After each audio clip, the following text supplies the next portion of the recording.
สบายดีพ่อแม่พี่น้องมื้อนี้จะพาท่านไปพบกับวิถีชีวิตบ้านมะกาเผ่าสลาง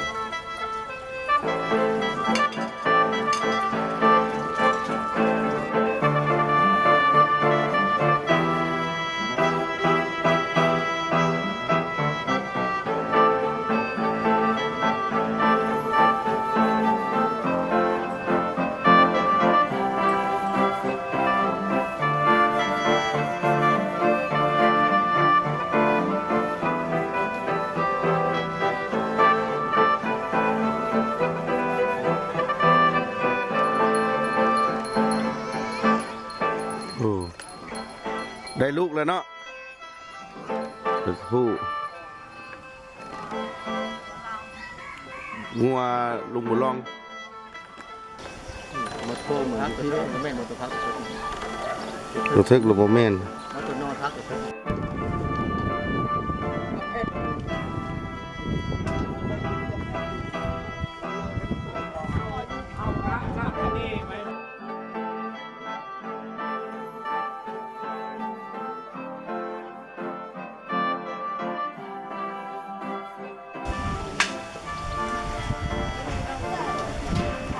เอายังมาน่ะทูนบ่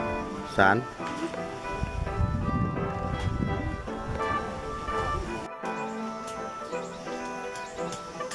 โซนของเรา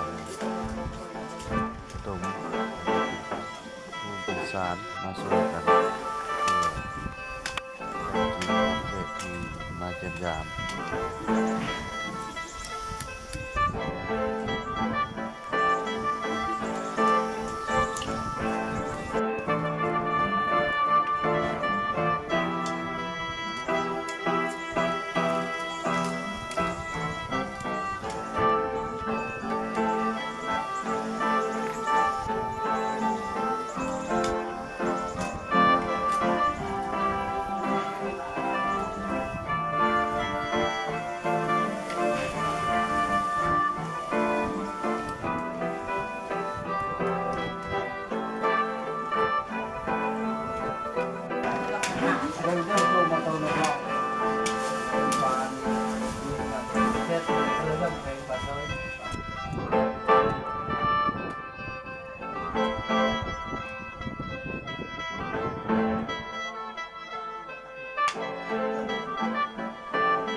วันนี้ประชาชนก็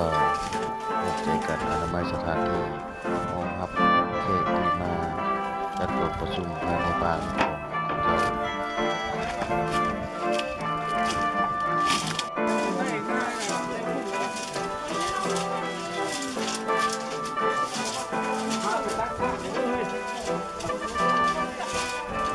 ที่ประชาชนอนามัยสถานที่แล้ว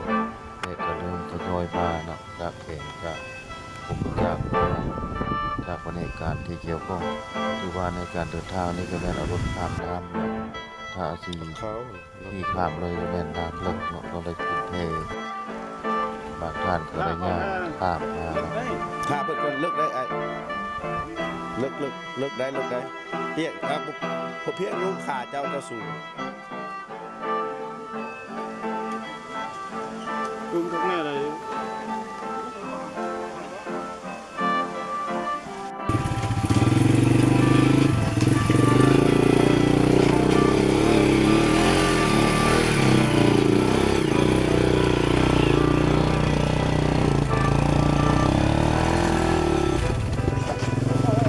ช่วยเดี๋ยวได้เลย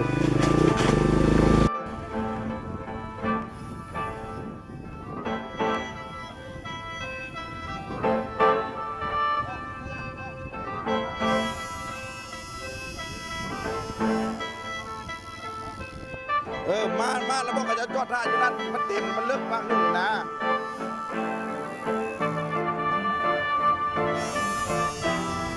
ติดเลย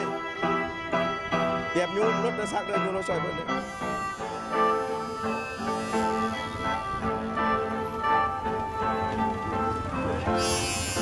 เ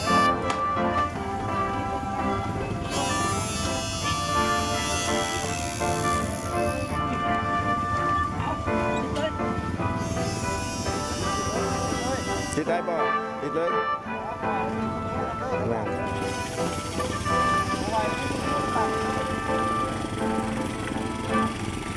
ยุงขึ้นเอายุงขึ้นเอาไม่เป็นไร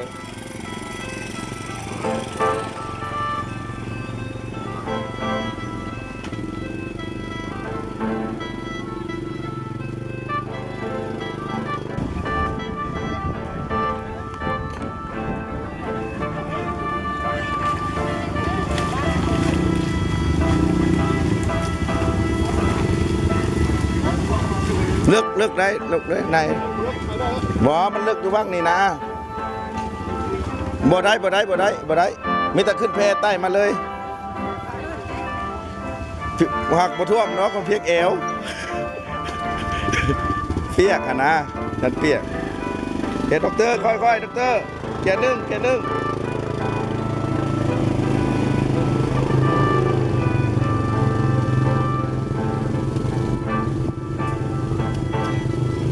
ได้ประมื่นวะปัดส่วนก็ เดี๋ยวลูกบนนอน เขาหัว เฮ้ย ของ ถาม น้ำ พวกตัวเฮ้ยยังไอ้บ่วะ มารอท่าเลย ชี เนาะ วิตมันเนาะ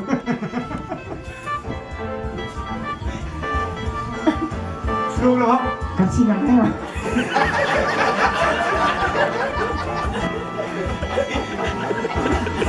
มาแล้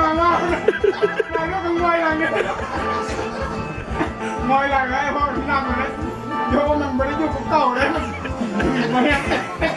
หลบลูกเลยต้องอัลโหเลยลูกต้องโหมันนี่ถึงสมานเงินอยู่ข้างจะมาทำแม่สูงโหไปสักเมื่อคืนนี้